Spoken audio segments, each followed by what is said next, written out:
People with the hyper-rational saboteur believe they are doing it right and can't fathom it isn't working. In today's market, you can't just think your way through the problem. It is going to require a multifaceted strategy outside of your comfort zone. If you're job searching right now, you're in the right place. Welcome to Land Your Next Job, the show that helps you move from ghosting and rejection to interviews and offers.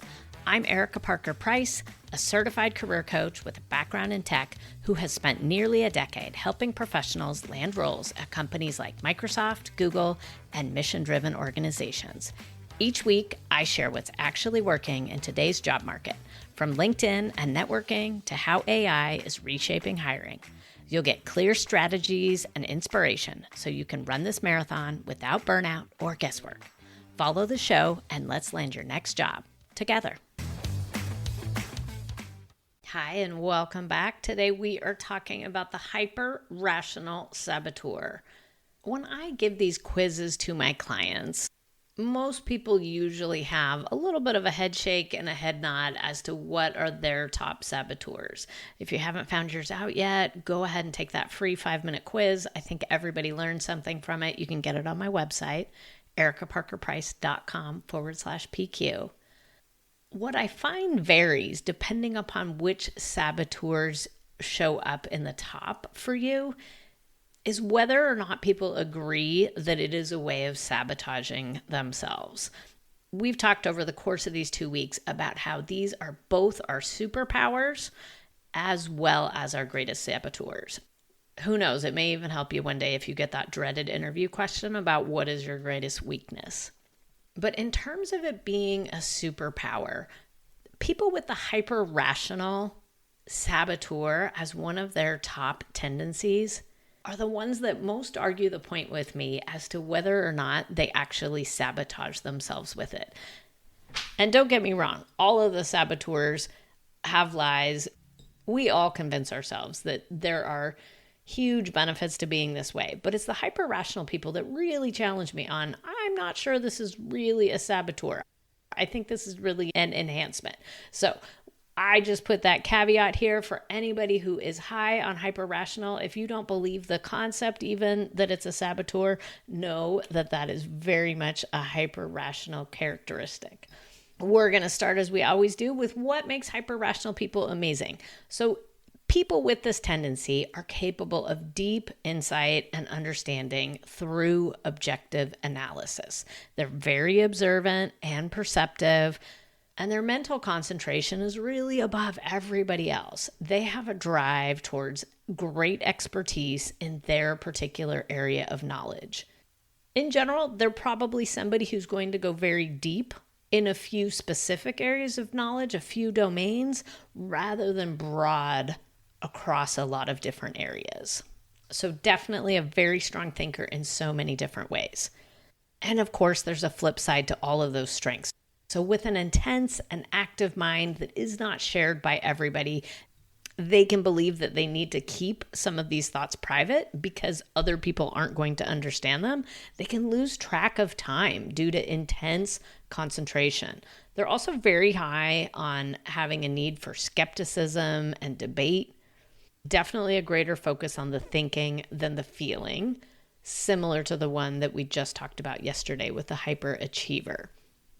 In terms of their thoughts, the internal dialogue that goes on, and if you're a hyper-rational, maybe you'll recognize some of this. The rational mind is where it is at. This is the place to be. Feelings are just irrelevant, and quite frankly, they're distracting from the important thinking that you need to do. There may be a thought around just shutting out all intrusion so that you can focus on what is most important, which is the knowledge and the understanding. And you tend to think that your self-worth is attached to mastering that knowledge and being incredibly competent in it.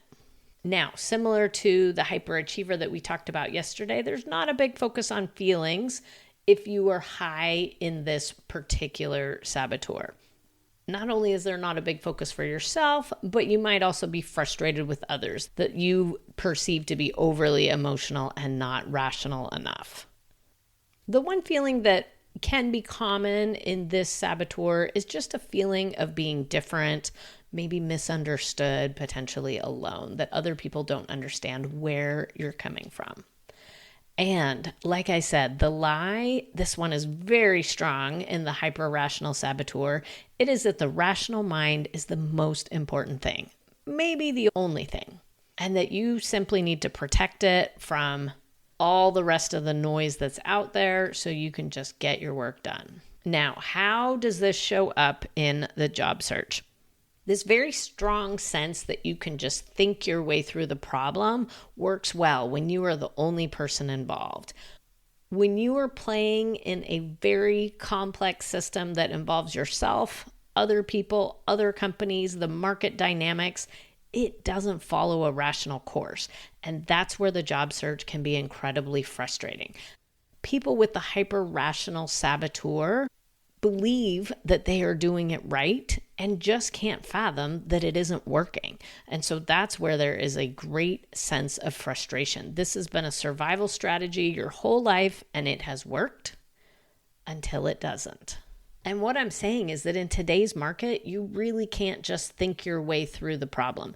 It is going to require a multifaceted strategy that may very well have parts of it that are outside of your comfort zone. You may be the most qualified person for that job that you saw posted today, and your rational brain is telling you that not only should you be interviewed for it, but you should most definitely get that position as well. What you have to make space for is the irrationality of how the market works. You have to make space for the uncertainty of the things that you don't know, because you're only seeing one piece of the picture. Just like all the other saboteurs, the way through this is with PQ reps and a focus on mindfulness. We're going to keep going on the breathing path today. For my hyper-rational saboteur tendency people out there, I am going to focus on box breathing. I like this one because it is simple. You can do it even if you're in a meeting with other people.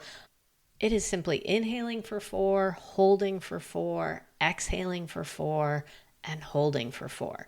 Now, box breathing has lots of scientific reasons behind why it works, why it actually does this auto conversion from the negative thinking, the left side of the brain, to the positive thinking and the right side of the brain.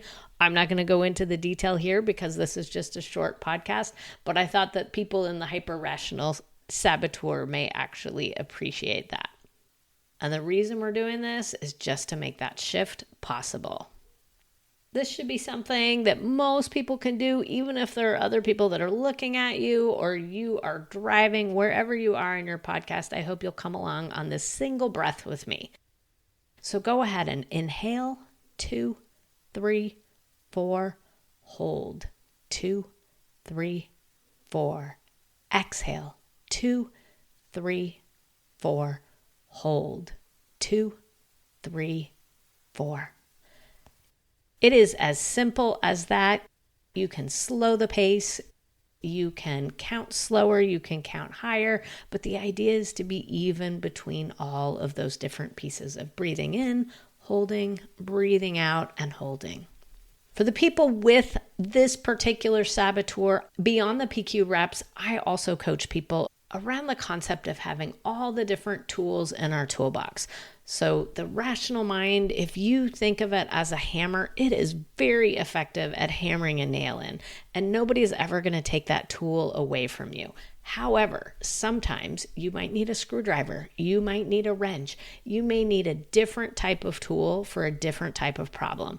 And what I'm proposing here is that the rational mind and the tool that you bring to the job search is maybe not the right tool. So asking you just to entertain that thought.